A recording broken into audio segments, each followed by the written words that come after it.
Hi and welcome back to Shine Institute of Fashion Designing. இன்னைக்கு நம்ம clutch purse எப்படி பண்றதுன்னு நம்ம பார்க்கலாம். கிளச் பர்ஸில் 2 ஜிப் இருக்க போது நான் வந்து ஒரு சின்ன ஜிப் அண்ட் பெரிய ஜிப் 2 ஜிப் இருக்கிற மாதிரி வைக்கிறது எப்படின்னு நம்ம பார்க்கலாம். சரியா?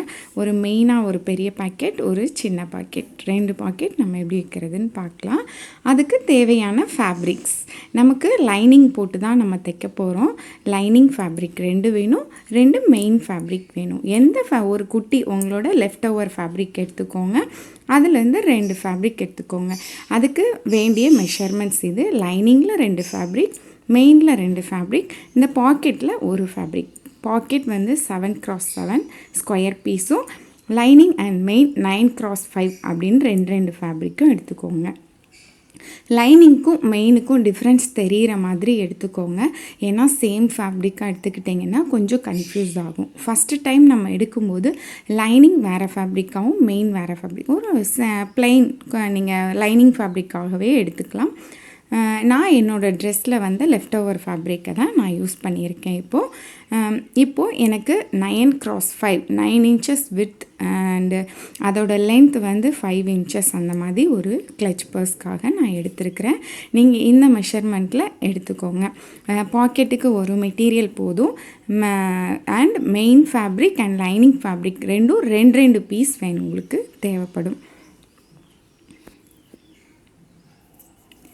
இந்த மாதிரி கட் பண்ணி எடுத்துக்கோங்க. இந்த மார்க்கிங் போட்டு வச்சுக்கோங்க. இப்போது ஜிப் அதுக்கு 2 வேணும், ஒரு பெரிய ஜிப் அண்ட் ஒரு short zip. Long and short நீங்கள் மேட்சிங்காக கூட எடுத்துக்கோங்க. ரெண்டுமே நான் கொஞ்சம் நல்லா தெரியுன்றதுக்காக 2 கலரில் இப்போது நான் பாக்கெட் மெட்டீரியல் எடுத்து பாக்கெட் மெட்டீரியலில் ஒரு 3/4 இன்ச் மேலேருந்து ஒரு 3/4 இன்ச் ராங் சைடில் நான் மார்க் பண்ணுறேன். ராங் சைட் அப்படின்னு நான் இங்கே மார்க் பண்ணிக்கோங்க. ராங் சைடில் மேலேருந்து 3/4 இன்ச் மார்க் பண்ணிவிட்டு சைடில் 1 இன்ச் மார்க் பண்ணியிருக்கேன். இந்த 1 இன்ச் 2 பக்கமும் மார்க் பண்ணுங்கள், லெஃப்ட் அண்ட் ரைட் 2 சைடும். இப்போ இதோட விட்த்து வந்து 3/4 இன்ச் அந்த 1/2 இன்ச் விட்த்து இருக்கிற மாதிரி ஒரு கேப்பில் ஒரு பாக்ஸிங் பண்ணியிருக்கேன். இந்த மாதிரி வி மாதிரி போட்டு ஒரு ட்ரா பண்ணிக்கோங்க. இந்த மாதிரி ட்ரா பண்ணிக்கிட்டிங்கன்னா கொஞ்சம் தைக்கும்போது ஈஸியாக இருக்கும். மேலே 3/4 இன்ச் சைடில் 1 இன்ச் கேப் இருக்கிற மாதிரி வச்சுட்டு அந்த பாக்ஸோட விட்த்து வந்து 1/2 இன்ச்சாக இருக்கணும். அந்த பாக்ஸுக்குள்ளே இந்த மாதிரி மார்க் பண்ணிக்கோங்க. ஓகேவா? இப்போ நான் என்னோடய மெயின் ஃபேப்ரிக் எடுத்துக்கிறேன். மெயினோட ரைட் சைடும் இந்த பாக்கெட் மெட்டீரியலோட ரைட் சைடும் இருக்கிற மாதிரி வச்சுட்டு மேலே 3/4 இன்ச் கேப் இருக்கணும். உங்களோட மெயின் ஃபேப்ரிக்கில் மேலே 3/4 இன்ச் கேப் இருக்கணும். சைடில் 1 இன்ச் உங்கள் மெயின் ஃபேப்ரிக்லேருந்து இந்த பாக்கெட் மெட்டீரியல் இருக்க வேண்டிய இடம் வந்து 1 இன்ச் சைடில் 2 பக்கமும் 1 இன்ச் உங்களுக்கு கரெக்டாக இருக்கும். இந்த கால்குலேஷன் படி வெட்டியிருந்தீங்கன்னா இந்த கேப் உங்களுக்கு கிடைக்கும். சரியா? இப்போ நான் பின் போட்டு வச்சுருக்கேன். இந்த பாக்கெட்டோட ரைட் சைடும் மெயின் ஃபேப்ரிக்கோட ரைட் சைடும் ஒன்றா இருக்கிற மாதிரி நான் வச்சுருக்கிறேன். இப்போ நான் என்ன பண்ண போகிறேன்னா இந்த பாக்ஸிங்கில் தைக்க போகிறேன். ரெக்டாங்கிள் ஷேப்பில் நான் இப்போது ஸ்டிச் பண்ண போகிறேன். ஸ்டார்ட் பண்ணும்போது அண்ட் முடியும் போது எப்போவுமே நம்ம ஒரு பேக் ஸ்டிச் போட்டு தான் ஸ்டிச் பண்ணணும். ஓகேவா? ஷேப்பிங் நம்ம டேர்னிங் வர்ற இடத்துலலாம் நல்லா நீடில் நிப்பாட்டி இந்த மாதிரி திருப்பணும். இந்த மாதிரி நல்ல ஷேப் அந்த ஷேப்பில் நீடில் திரும்புகிற இடத்துலலாம் நிப்பாட்டி நல்லா திருப்பிக்கோங்க. ஓகேவா? நான் கொஞ்சம் ஆரம்பித்ததுலேருந்து கொஞ்சம் உள்ளே தள்ளியே நான் ஸ்டிச் பண்ணியிருக்கேன். இப்போ எடுத்துகிட்டு இப்போது நம்ம என்ன பண்ண போகிறோன்னா உள்ளே அந்த பாக்ஸிங்கில் சென்டரில் அந்த ஷேப்பிங் ஒரு ஷேப் மாதிரி வி போட்டு கோடு போட்டிருக்கேன்ல, அதில் இப்போது ஒரு சென்டரில் ஒரு நாச்சிங் கொடுத்துட்டு அந்த ஷேப்லேயே நான் இப்போ கட் பண்ணுறேன். இந்த வி ஷேப் கொடுத்தேன்ல, இந்த பாக்ஸிங் ஸ்டிச் பண்ணியிருக்கோம் அந்த த்ரெட்டு மேலே படாத மாதிரி த்ரெட்டுக்கு பக்கத்தில் வர கட் பண்ணுறோம். நம்ம த்ரெட்டு வரைக்கும் பக்கத்தில் த்ரெட்டை கட் பண்ணிட்டீங்கன்னா ஹோல் விழுந்துடும். த்ரெட்டை கட் பண்ணக்கூடாது. த்ரெட்டுக்கு பக்கத்தில் வரைக்கும் எவ்வளவு பாசிபிளோ அது வரைக்கும் நீங்கள் பக்கத்தில் வரைக்கும் போய் கட் பண்ணுங்கள். கொஞ்சம் கேர்ஃபுல்லாக கட் பண்ணுங்கள். இப்போது என்னோட இந்த பாக்கெட் ஃபேப்ரிக் இருக்குல்ல, இந்த பாக்கெட்டுக்காக 7x7 இப்போ இந்த ஹோல் வழியாக உள்ளே தள்ளி விட போகிறேன்.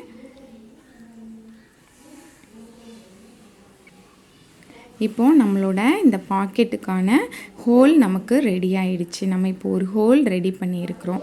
ஓகேவா?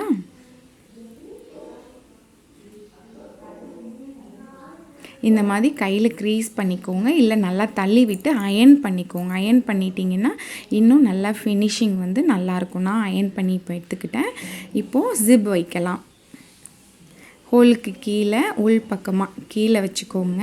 உங்களோட ரன்னர் வந்து உங்கள் மேலே இருக்கிற மாதிரி தெரிகிற மாதிரி, ஜிப்போட ரைட் சைடு வந்து மேலே இருக்கணும். இப்படி பாக்ஸிங் மாதிரி வச்சுக்கோங்க. நான் இப்போது என்ன செய்ய போகிறேன்னா, கொஞ்சம் இந்த டீத்தில் வந்து நீடில் பற்றக்கூடாதுன்னு கொஞ்சம் தள்ளி அந்த டீத் வந்து வெளியில் போயிடுற மாதிரி வச்சு தைக்க போகிறேன்.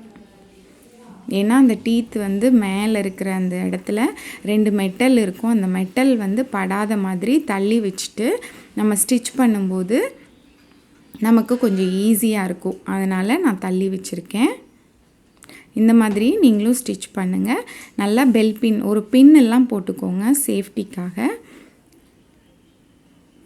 இப்போ நான் அந்த மாதிரி வச்சு அந்த என்ன ஷேப்பில் நான் அந்த ஹோலுக்காக ஒரு ரெக்டாங்கிள் ஷேப் தைச்சோம்ல, அந்த ஷேப்புக்கு மேலேயே அப்படியே தைச்சிடலாம். இப்போ ரன்னர் வந்து இதுக்கு உள்ளே இருக்கணும். ரன்னர் வெளியில் போயிடுச்சுன்னா நமக்கு இதாகிடும். ரன்னர் நம்ம ஜிப்பில் இருக்க ரன்னர் வந்து இந்த பாக்ஸிங்க்கு உள்ளே இருக்கணும்.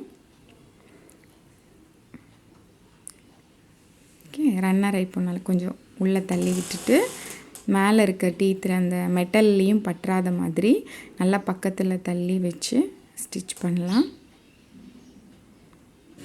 ரிட்டன் திரும்பி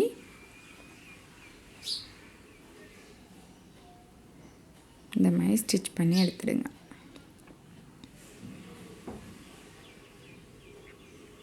ஓகே, இப்போ 2 பக்கமும் நமக்கு எக்ஸஸாக இருக்கும். ஜிப் ஃபிக்ஸ் பண்ணியாச்சு. எக்ஸஸாக இருக்கிற அந்த ஜிப்பை கட் பண்ணிடலாம். இப்போது என்னோட அந்த பாக்கெட் ஃபேப்ரிக்கை கீழே இருக்கிற அந்த ஃபேப்ரிக்கை இப்படி மடித்து 3 சைட்ஸில் நான் ஸ்டிச் பண்ண போகிறேன். 1/4 இன்ச்சில் மார்க் பண்ணிக்கோங்க. ஒரு 1/4 இன்ச்சில் ஸ்டிச் பண்ணுற மாதிரி மார்க் பண்ணிக்கோங்க. உங்களோட இந்த பாக்கெட் ஃபேப்ரிக்கில் மட்டும் ஸ்டிச் பண்ண போகிறீங்க.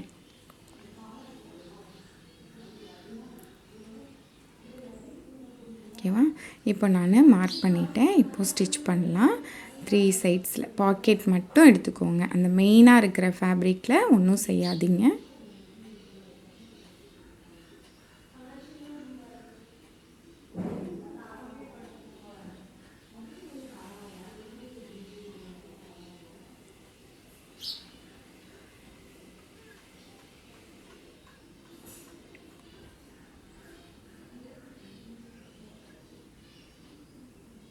கீழே பாக்கெட்டோட மெயின் ஃபேப்ரிக் வந்து டச் ஆகாத மாதிரி தள்ளி விட்டுட்டு நீங்கள் ஸ்டிச் பண்ணுங்கள். ஓகேவா?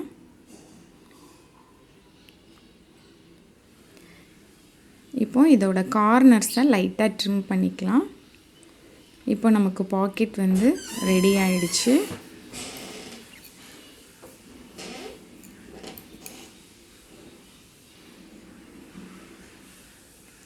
இப்போது இதோட ரைட் சைட் அந்த நம்ம ரெடி பண்ண அந்த பாக்கெட் மெயின் ஃபேப்ரிக்கோட ரைட் சைடும் லைனிங்கோட ரைட் சைடும் ஃபேஸாக இருக்க மாதிரி நான் ரைட்டு ஃபேஸ் பண்ணி வச்சுக்கிறேன். இதே லைனிங்கும் ஒரு பிரிண்டடாக இருந்தால் உங்களுக்கு வந்து அது தெரியுன்றதுக்காக தான் ரைட்டும் ஃபேஸ் பண்ணி வைக்க சொல்கிறேன். இப்போது இந்த 2 ரைட்டு ஃபேஸ் பண்ணியாச்சு. இப்போ நான் ஜிப் எடுத்திருக்கேன். இந்த மெயின் ஃபேப்ரிக்கோட ரைட் சைடும் இந்த ஜிப்போட ரைட் சைடும் ஃபேஸ் பண்ண மாதிரி வச்சுக்கோங்க.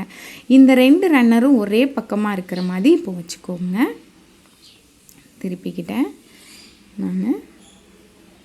இப்போ ரன்னரை வந்து கொஞ்சம் மேலே தள்ளி வச்சுருக்கேன்.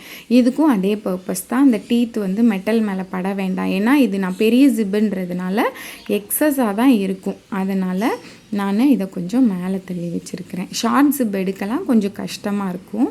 இப்போ நான் ரைட் சைட் ஃபேஸ் பண்ண மாதிரி வச்சு இப்போ ஸ்டிச் பண்ணுறேன். ஒரு 1/4 இன்ச்சில் அப்படியே தைக்கிறேன். இப்போ 3 இது இருக்குது உங்களுக்கு. லைனிங் இருக்குது, ஜிப் இருக்குது, மெயின் ஃபேப்ரிக் காட்டன் இந்த ஃபேப்ரிக்கோட மெயின் ஃபேப்ரிக்கும் இருக்குது. இப்போ 3ஐயும் ஸ்டிச் பண்ணிட்டோம். இப்போது இந்த ஜிப்போட ஆப்போசிட் சைடு இருக்குதுல்ல, அந்த சைடில் இப்போ மறுபடியும் இந்த மெயின் ஜிப்போட ரைட் சைடு, இந்த மெயின் ஃபேப்ரிக்கோட ரைட் சைடு லைனிங்கோட கீழே போயிடும். அதுவும் ரைட் சைடு இப்படி ஃபேஸ் பண்ண மாதிரி வச்சிடுறோம். இப்போ ஏற்கனவே வச்ச அந்த அந்த இடமும் இதுவும் ஒன்றா இருக்கிற மாதிரி சேம் பிளேஸில் வர்ற மாதிரி வச்சுக்கோங்க. ஏன்னா ஜிப் கொஞ்சம் அங்கே தள்ளி வச்சுருக்குறோம் டீத் படக்கூடாதுன்றதுக்காக. அதனால் ரைட் சைடு ஃபேஸ் பண்ண மாதிரி அப்படியே வச்சு ஸ்டிச் பண்ணிக்கோங்க. நம்ம இதை தைக்கிறதெல்லாம் ஃபஸ்ட்டு ஒரு நோட்ஸ் எடுத்துக்கோங்க. நோட்ஸில் நான் என்ன சொல்லியிருக்கேன்னு எழுதிட்டு அதுக்கப்புறம் வீடியோவை நீங்கள் நல்லா ஒரு முறைக்கு 2 நேரம் பார்த்துட்டு ஸ்டிச் பண்ண உட்காருங்க. ஓகேவா? இந்த மாதிரி ஸ்டிச் பண்ணுங்கள்.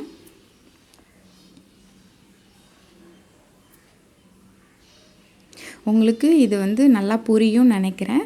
உங்களோட கமெண்ட் பாக்ஸில் பண்ணுங்கள். பிடிச்சிருந்தா லைக் பண்ணுங்கள் அண்ட் சப்ஸ்கிரைப் பண்ணுங்கள்.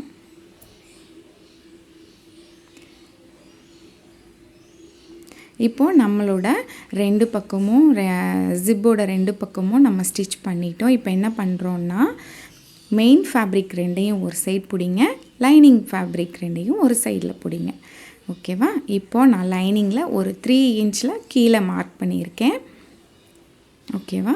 லைனிங் பகுதியில் இப்போ ஜிப்பை நான் தைக்கிறதுக்கு முன்னாடி ஒரு ஹாஃப் ஓப்பனாக இருக்கிற மாதிரி ஓப்பன் பண்ணி விட்டுக்கிறேன். ஓப்பன் பண்ணிவிட்டு தான் தைக்கணும். ரன்னர் வெளியில் போயிடுச்சுன்னா அப்புறம் ஓப்பன் பண்ண முடியாது.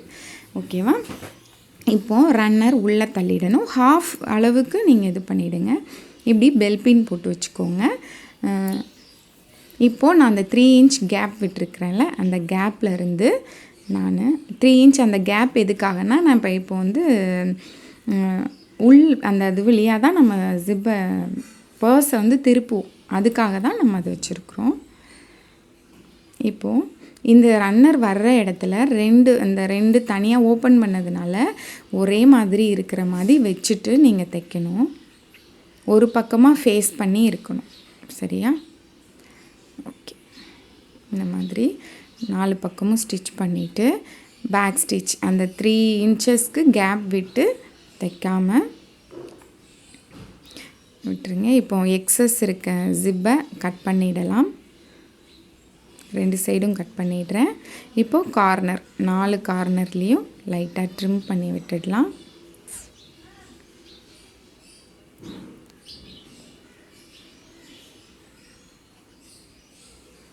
இப்போது இந்த 3 இன்ச் கேப் விட்டுருக்குறோம்ல, அந்த கேப் வழியாக நம்மளோட கிளச் பர்ஸை திருப்பிக்கலாம்.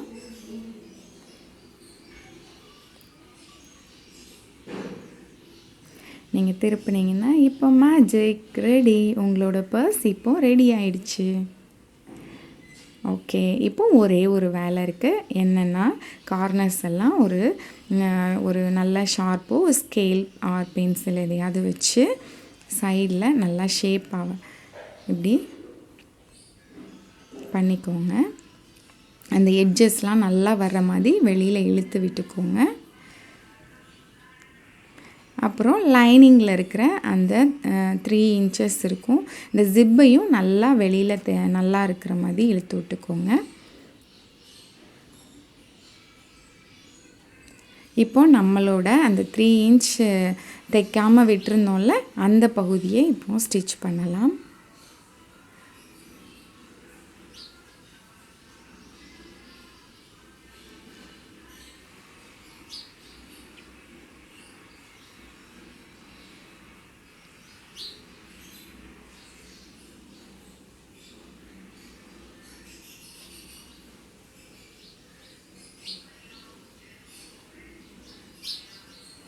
யூஸ்ஃபுல்லாக இருந்தவங்க எனக்கு கமெண்ட் பண்ணுங்கள். இந்த மாதிரி வேறு வீடியோஸ் வேணும்னா எனக்கு சொல்லுங்கள், என்ன மாதிரி வீடியோ போடணுன்னு.